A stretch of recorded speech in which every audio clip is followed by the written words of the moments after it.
உலகின் மிகவும் திறமையான மருத்துவர் ஜான் பி சேப்பின் அவர்களுடைய வாழ்க்கை வரலாறு தான் நம்ம இந்த வீடியோவில் பார்க்க போகிறோம்.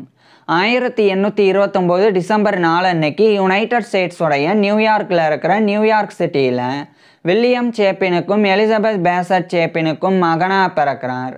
ஜான் பேசட் சேப்பின் இவருடைய அப்பா பார்வையற்றோருக்கான ஆதரவுக்காக உருவாக்கப்பட்ட இன்ஸ்டிடியூஷன் ஃபார் த பிளைண்டோடைய டைரக்டராக, அதாவது இயக்குனராக இருந்திருக்கிறாங்க. இவருடைய குடும்பம் நல்ல நிலையில் வாழ்ந்து வந்திருக்கிறாங்க. ஜான் பி சேப்பின் பிறந்த பிறகு இவருடைய குடும்பம் இவங்க வாழ்ந்து வரக்கூடிய யுனைடெட் ஸ்டேட்ஸோடைய நியூயார்க்கில் இருக்கிற நியூயார்க் சிட்டியிலேருந்து அதே யுனைடெட் ஸ்டேட்ஸில் இருக்கிற பென்சில்வேனியாவுக்கு இடம்பெயர்ந்து போயிடுறாங்க. அங்கு தான் ஜான் பி சேப்பின் வளர ஆரம்பிச்சிருந்தாங்க. இந்த நிலையில் கரெக்டாக 1834ஆம் ஆண்டுடைய ஆரம்ப காலகட்டத்தில் ஜான் பி சேப்பினுக்கு 4 வயது இருக்கும்போது, அதாவது ஜான் பி சேப்பின் டிசம்பரில் பிறந்திருந்தனால 1834ஆம் ஆண்டுடைய ஆரம்ப காலகட்டத்தில் ஜான் பி சேப்பினுக்கு 4 வயது இருந்தது. அப்போ இவருடைய அப்பா இவரை படிக்க வைக்கிறதுக்காக பென்சில்வேனியாலேயே இருக்கக்கூடிய ஒரு லோக்கல் பிரைமரி ஸ்கூலில் இவரை சேர்த்துறாங்க. அங்கு சேர்ந்து ஜான் பி சேப்பின் இவருடைய ஆரம்ப கல்வியை படிக்க ஆரம்பிச்சிருந்தாங்க. ஆரம்ப கல்வியின் போது ஃபிலாசபி, தத்துவம், ஹிஸ்ட்ரி, வரலாறு, லிட்ரேச்சர், இலக்கியம் இது போன்ற கிளாசிக்கல் எஜுகேஷனை ஜான் பி சேப்பின் படித்து வந்தாங்க.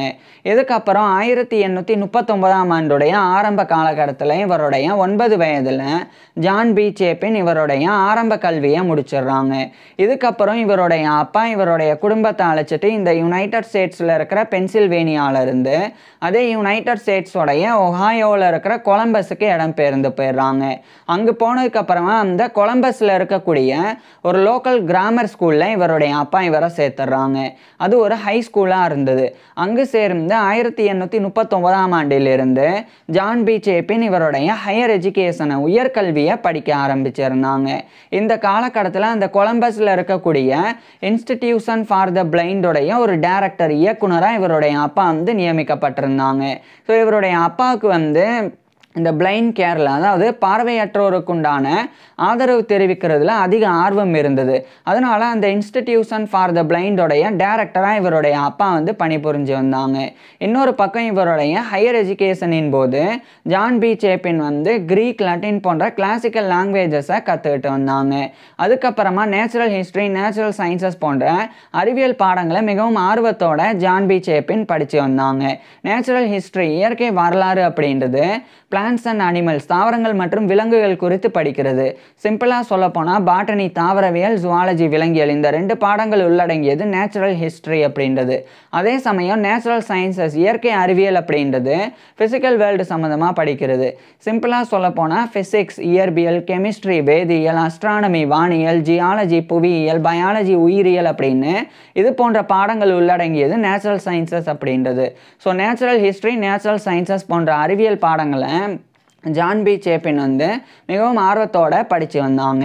அதுக்கப்புறம் 1846ஆம் ஆண்டுடைய ஆரம்ப காலகட்டத்தில் இவருடைய 16 வயதில் ஜான் பி சேப்பின் இவருடைய ஹையர் எஜுகேஷனை முடிச்சிடுறாங்க. இதுக்கப்புறம் அதே அந்த கொலம்பஸில் இருக்கிற ஹை ஸ்கூல்லையே John B Chapin pre matriculation study பண்ண ஆரம்பிக்கிறாங்க. இது பிஃபோர் காலேஜ் ப்ரிப்பரட்டரி கோர்ஸ் அப்படின்னு அழைக்கப்படும். அதாவது காலேஜ் ஜாயின் பண்ணி படிக்கிறதுக்கு முன்னாடி படிக்கக்கூடிய ஒரு 1 இயர் கோர்ஸ் தான் இது. ஸோ இதை எடுத்து இவர் படிக்கிறாங்க அடுத்த ஓராண்டு. அதுக்கப்புறம் 1847ஆம் ஆண்டுடைய ஆரம்ப காலகட்டத்தில் இவருடைய 17 வயதில் ஜான் பி சேப்பின் அந்த pre matriculation study, before college preparatory course அப்படின்ற 1 இயர் கோர்ஸை கம்ப்ளீட் பண்ணிடுறாங்க. இதுக்கப்புறமா John B Chapin undergraduate ஸ்டடீஸுக்காக இவருடைய அப்பா ஒஹாயோவில் இருக்கிற கொலம்பஸில் இருந்து அதே ஒஹாயோவில் இருக்கிற ஹட்சனுக்கு அனுப்புகிறாங்க. குறிப்பாக அங்கிருந்த வெஸ்டர்ன் ரிசர்வ் காலேஜில் இவரை சேர்த்துடுறாங்க. இந்த வெஸ்டர்ன் ரிசர்வ் காலேஜ் அப்படின்றது இன்றைய காலகட்டத்தில் ஒஹாயோவில் இருக்கிற கிளீவ்லாண்டில் கேஸ் வெஸ்டர்ன் ரிசர்வ் யூனிவர்சிட்டியாக மாறி இருக்கு. ஆனால் அந்த காலகட்டத்தில் வெஸ்டர்ன் ரிசர்வ் யூனிவர்சிட்டி அப்படின்ற பேரில் ஒஹாயோவில் இருக்கக்கூடிய ஹட்சனில் தான் இருந்தது. ஸோ அந்த ஹட்சனில் இருந்த வெஸ்டர்ன் ரிசர்வ் காலேஜில் இவருடைய ஏபி டிகிரி, அதாவது பிஏ பேச்சுலர் ஆஃப் ஆர்ட்ஸ் படிக்க ஆரம்பிச்சிருந்தாங்க. ஆனால் ஓராண்டுக்கு அப்புறம் 1848ஆம் ஆண்டு இவருடைய ஃபேமிலி அழைச்சிட்டு இவருடைய அப்பா இந்த யுனைடெட் ஸ்டேட்ஸோடைய ஒஹாயோவில் இருந்து அதே யுனைடெட் ஸ்டேட்ஸோடைய மேசச்சூசட்ஸுக்கு இடம்பெயர்ந்து போயிடுறாங்க. இதனால இவர் அந்த வெஸ்டர்ன் ரிசர்வ் காலேஜில் இருந்து ட்ரான்ஸ்ஃபர் ஆகி மேசச்சூசட்ஸோடைய வில்லியம்ஸ் டவுனில் இருக்கிற வில்லியம்ஸ் காலேஜ் அங்கே வந்து இவர் ஜாயின் பண்ணிடுறாங்க. ஜாயின் பண்ணி தொடர்ச்சியாக பிஏ பேச்சுலர் ஆஃப் ஆர்ட்ஸ் வந்து எடுத்து ஜான் பி சேப்பின் படிக்க ஆரம்பிக்கிறாங்க. இவருடைய பிஏ டிகிரியின் போது இவர் வந்து பயாலஜி, கெமிஸ்ட்ரி, உயிரியல், வேதியியல் இந்த 2 பாடங்களை மேஜர் சப்ஜெக்ட்ஸாக எடுத்து ஜான் பி சேப்பின் படித்து வந்தாங்க. அதாவது பயாலஜி, கெமிஸ்ட்ரிலாம் எப்படி பேச்சுலர் ஆஃப் ஆர்ட்ஸில் இருக்குது அப்படின்னா, அந்த காலகட்டத்தில் பேச்சுலர் ஆஃப் ஆர்ட்ஸில் தான் பயாலஜி, கெமிஸ்ட்ரி மட்டும் இல்லாமல் ஃபிசிக்ஸ், அஸ்ட்ரானமி, ஜியாலஜி, ஜுவாலஜி, அதுக்கப்புறம் பாட்டனி அப்படின்னு இது போன்ற அறிவியல் பாடங்களும் இருந்தது. ஸோ இவர் வந்து பிஏ தான் படித்து வந்தாங்க. இந்த நிலையில் தான் படிப்படியாக ஜான் பி சேப்பினுக்கு வந்து மருத்துவம் படிக்கணும் அப்படின்ற எண்ணம் ஏற்படுது. இதனால் வில்லியம்ஸ் காலேஜில் படிச்சுக்கிட்டே மருத்துவ படிப்பு குறித்த மெடிக்கல் கோர்ஸஸையும் இவர் வந்து அட்டன் பண்ணவும் ஆரம்பிக்கிறாங்க.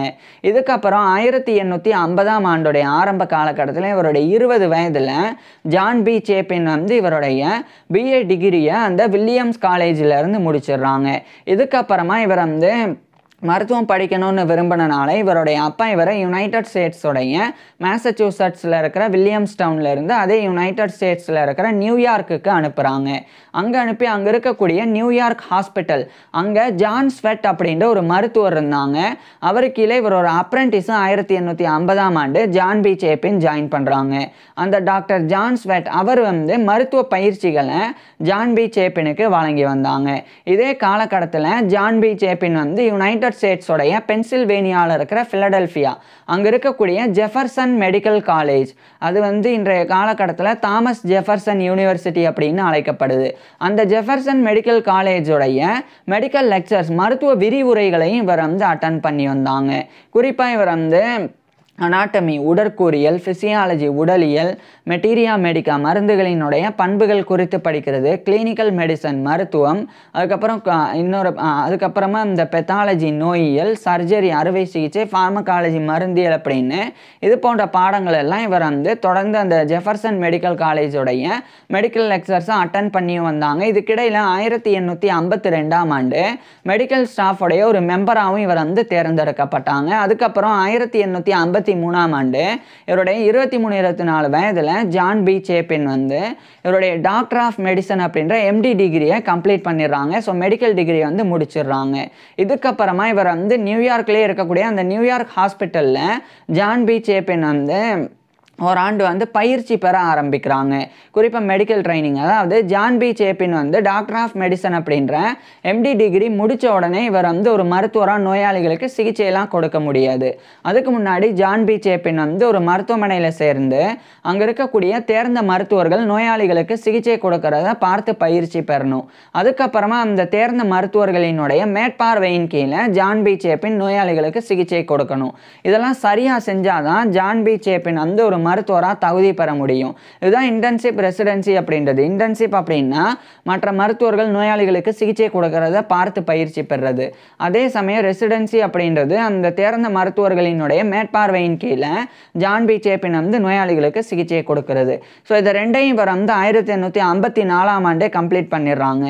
அதுக்கப்புறமா அந்த நியூயார்க்கில் இருக்கிற யூட்டிகாக்கு இவர் போய் அங்கே இருக்கக்கூடிய யூட்டிகா சைக்கியாட்ரிக் சென்டர் அங்கே இவர் ஜாயின் பண்ணுறாங்க. ஏன்னா ஜான் பி சேப்பினுக்கு இந்த காலகட்டத்தில் மனநல மருத்துவத்தில் சைக்காட்ரியில் ஆர்வம் ஏற்படுது. இதனால அந்த நியூயார்க்குடைய யூட்டிகாவில் இருக்கிற யூட்டிகா சைக்கியாட்ரிக் சென்டரில் இவர் ஜாயின் பண்ணுறாங்க. இது ஒரு பெரிய சைக்கியாட்ரிக் ஹாஸ்பிட்டல். இது யூட்டிகா ஸ்டேட் ஹாஸ்பிட்டல் அப்படின்னும் அழைக்கப்படும். அது அந்த காலகட்டத்தில் நியூயார்க் ஸ்டேட் லூனட்டிக் அசைலம் அப்படின்னு அழைக்கப்பட்டது. ஸோ அங்கே 1854ஆம் ஆண்டு ஜாயின் பண்ணி மனநல மருத்துவத்தில் ஜான் பி சேப்பின் வந்து பயிற்சி பெற தொடங்குறாங்க. அதுக்கப்புறம் 1855 காலகட்டத்தில் ஒரு சைக்கியாட்ரிஸ்டாக ஒரு மனநல மருத்துவராக ஜான் பி சேப்பின் வந்து தகுதியும் பெறாங்க. மெடிக்கல் ட்ரைனிங்லாம் முடிச்சுட்டு அதுக்கப்புறம் தொடர்ச்சியாக அந்த யூட்டிகா ஸ்டேட் ஹாஸ்பிட்டல், அதாவது யூட்டிகா சைக்கியாட்ரிக் சென்டர் அங்கே ஜான் பி சேப்பின் வந்து ஒரு மனநல மருத்துவராகவும் பணிபுரிய ஆரம்பிக்கிறாங்க. இதுக்கிடையில் ஜான் பி சேப்பின் வந்து ஒரு பெண்ணை திருமணம் பண்ணிக்கிறாங்க. ஜான் பி சேப்பின் இவருடைய மனைவியினுடைய பேரை வந்து தெரிவிக்கலை.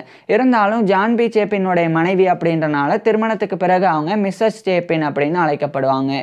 ஸோ ஜான் பி சேப்பின் திருமணம் பண்ணதுக்கப்புறமா ஜான் பி சேப்பினுக்கும் இவருடைய மனைவியான மிஸ்ஸஸ் சேப்பின். இவங்க 2 பேரும் ஜான் பி சேப்பினுக்கும் இவருடைய மனைவியான மிஸ்ஸஸ் சேப்பினுக்கும் குழந்தைகள் வந்து பிறந்தது. இது ஜான் பி சேப்பினுடைய பர்சனல் லைஃப், தனிப்பட்ட வாழ்க்கையாக இருந்தது.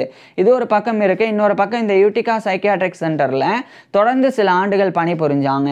அதுக்கப்புறம் 1858ஆம் ஆண்டு அந்த யூட்டிகா சைக்கியாட்ரிக் சென்டரில் இருந்து ஜான் பி சேப்பின் வந்து விலகிடுறாங்க. விலகி இந்த யுனைடெட் ஸ்டேட்ஸோடைய நியூயார்க்கில் இருக்கிற யூட்டிகாவில் இருந்து அதே யுனைடெட் ஸ்டேட்ஸோடைய மிசௌரியில் இருக்கிற செயின்ட் லூயிஸுக்கு போய் அங்கே ஒரு இன்ஸ்டிடியூஷன் ஃபார் த பிளைண்ட் அதுக்குண்டான ஆர்கனைசிங்லையும் மேனேஜ்மெண்ட்லையும் 1858ஆம் ஆண்டிலிருந்து இவருடைய அப்பா மாதிரியே ஜான் பி சேப்பினும் ஈடுபட ஆரம்பிக்கிறாங்க. இவருடைய அப்பா வந்து யுனைடெட் ஸ்டேட்ஸோடைய ஒஹாயோவில் இருக்கிற கொலம்பஸ் அங்கே இருக்கிற இன்ஸ்டிடியூஷன் ஃபார் த பிளைண்டுக்குண்டான ஒரு டைரக்டராக இருந்தாங்க. இவர் வந்து யுனைடெட் ஸ்டேட்ஸோடைய மிசௌரியில் இருக்கிற செயின்ட் லூயிஸ் அங்கே இருக்கிற இன்ஸ்டிடியூஷன் ஃபார் த பிளைண்ட் அதனுடைய ஒரு ஆர்கனைசராகவும் மேனேஜராகவும் ஒர்க் பண்ண ஆரம்பிக்கிறாங்க. ஃபஸ்ட்டு இந்த இன்ஸ்டிடியூஷன் ஃபார் த பிளைண்ட் அப்படின்றது பார்வையற்றோருக்கான கல்வியை கொடுக்கறது, அவங்களுக்குண்டான தொழில் சார்ந்த விஷயங்கள் கற்பிக்கிறதுக்கு அதுக்காக நிறுவப்படக்கூடியது தான் இன்ஸ்டிடியூஷன் ஃபார் த பிளைண்ட் அப்படின்றது. அங்கே தான் இவர் வந்து ஆர்கனைசராகவும் மேனேஜராகவும் 2 ஆண்டுகள் ஒர்க் பண்ணாங்க. அதுக்கப்புறம் 1860ஆம் ஆண்டு அதிலிருந்து விலகி இவருடைய ஃபேமிலியை அழைச்சிட்டு யுனைடெட் ஸ்டேட்ஸோடைய அந்த மிசௌரியில் இருக்கிற செயின்ட் லூயிஸில் இருந்து அதே யுனைடெட் ஸ்டேட்ஸோடைய நியூயார்க்கில் இருக்கிற கேனன்டைகுவா அப்படின்ற இடத்துக்கு இவர் வந்து இடம்பெயர்ந்து போயிடுறாங்க. அங்கே போய் அந்த கேனன்டைகுவா அப்படின்ற இடத்துல 1860ஆம் ஆண்டிலிருந்து ஜான் பி சேப்பின் வந்து ஒரு மனநல மருத்துவராக இவர் வந்து ஒர்க் பண்ண ஆரம்பிக்கிறாங்க. குறிப்பாக இந்த கேனன்டைகுவாவில் இவருடைய வீட்டிலேயே ஒரு சிறிய போர்ஷனை ஒரு மருத்துவமனையாக நிறுவி அங்கே வரக்கூடிய நோயாளிகளுக்கு இவர் வந்து சிகிச்சையெல்லாம் கொடுக்க ஆரம்பிக்கிறாங்க. இந்த காலகட்டத்திலெல்லாம் மனநோயாளிகள் அவங்க வந்து நியூயார்க்கை பொறுத்த வரைக்கும் அங்கே இருக்கக்கூடிய ஆல்ம்ஸ் ஹவுசஸ் அங்கே தான் அனுமதிக்கப்பட்டாங்க. ஆல்ம்ஸ் ஹவுசஸ் அப்படின்ற ஒன்றும் கிடையாது. இந்த ரொம்ப வந்து முடியாதவங்க, வயசானவங்க, மாற்றுத்திறனாளிகள் அவங்கள வந்து பார்த்துக்கிறதுக்கு யாரும் இல்லை அப்படின்னா அவங்களுக்கு ஆதரவு கொடுக்கறதுக்காக இருக்கக்கூடியது ஆல்ம்ஸ் ஹவுஸ் அப்படின்றது. ஸோ ஆதரவற்றோர் இல்லம் அப்படின்னு கூட எடுத்துக்கலாம். ஸோ அங்கே தான் வந்து மனநோயாளிகளும் வந்து அனுமதிக்கப்பட்டாங்க. இது அனுமதிக்கப்படுறதுக்கு அந்த நியூயார்க்கோடைய ஸ்டேட் கோர்ட் அவங்க வந்து மனநோயாளிகள் வந்து ஆல்ம்ஸ் ஹவுஸில் அனுமதிக்கப்படணும் அப்படின்னு அவங்க வந்து சட்டம் கொண்டு வந்து அதை வந்து நடைமுறைப்படுத்தி வந்தாங்க. அதே மாதிரி நியூயார்க் ஸ்டேட் மெடிக்கல் சொசைட்டி அவங்க வந்து இதுக்குண்டான ஒரு புள்ளி விவர கணக்கு எடுக்கணும். அந்த ஆல்ம்ஸ் ஹவுசஸில் இருக்கக்கூடிய மனநோயாளிகள் அவங்களுக்கு உண்டான சரியான மருத்துவ சிகிச்சை வழங்கப்படுது அப்படின்றத பரிசோதிக்கணும் அப்படின்னு அவங்க பெரிய ஒரு ஆய்வு வந்து மேற்கொண்டாங்க.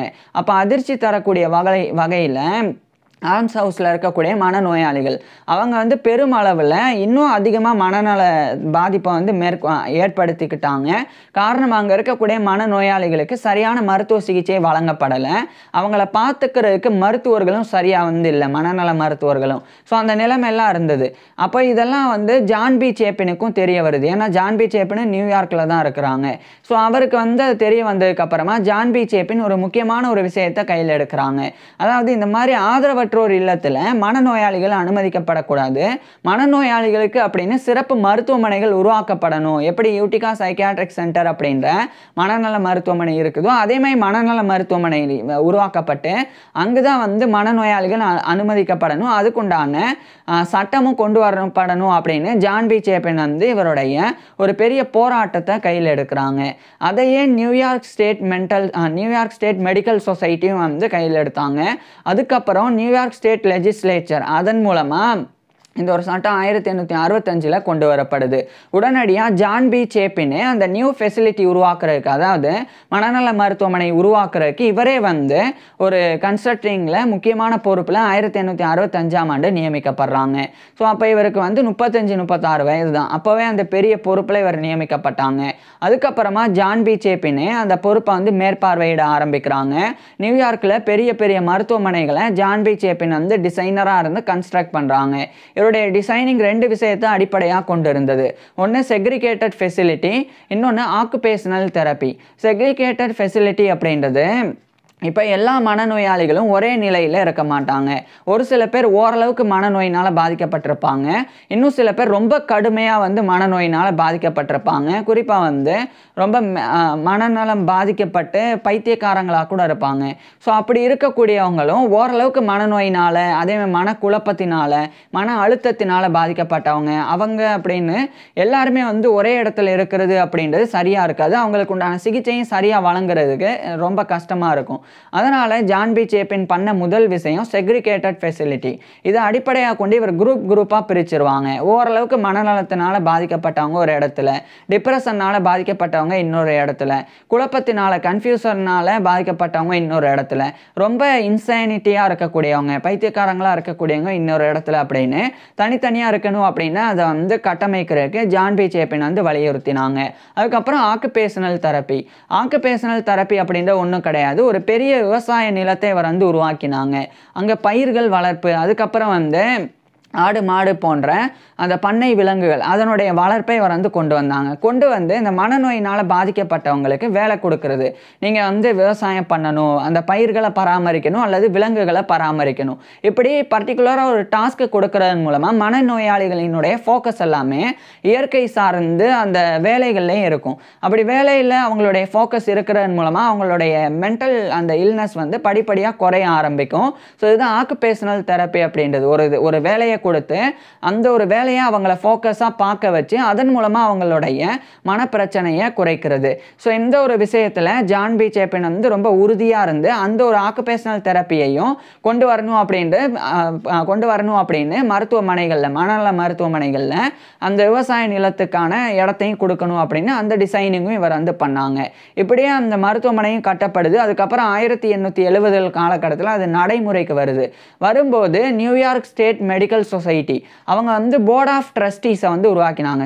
நியூயார்க் ஸ்டேட் லெஜிஸ்லேச்சர் அவங்க இந்த பில்டிங்ஸ்லாம் பராமரிக்கிறதுக்கு, இந்த ஒரு மனநல காப்பகங்களை பராமரிக்கிறதுக்கு போர்ட் ஆஃப் ட்ரஸ்டீஸ் அறங்காவலர்களுக்கு உண்டான ஒரு வாரியத்தை அமைச்சாங்க.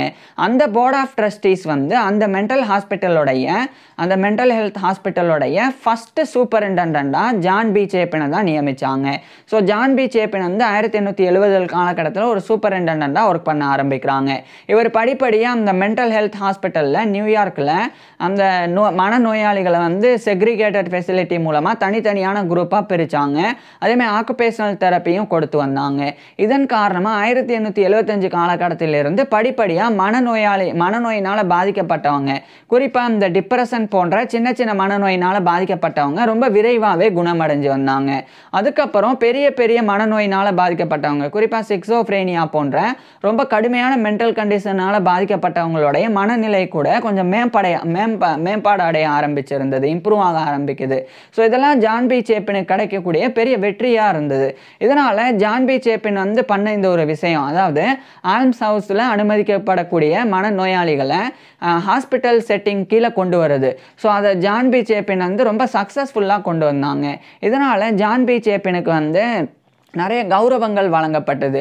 குறிப்பாக இவர் மேசச்சூசட்ஸில் படித்த வில்லியம்ஸ் காலேஜ் அவங்க தரப்பிலிருந்து இவருக்கு ஆனனரி எல்எல்டி அப்படின்ற கௌரவ டாக்டர் பட்டம் வழங்கப்பட்டது. எல்எல்டி அப்படின்னா லெகம் டாக்டரேட் அப்படின்னு லட்டினில் எக்ஸ்பான்ஷன்.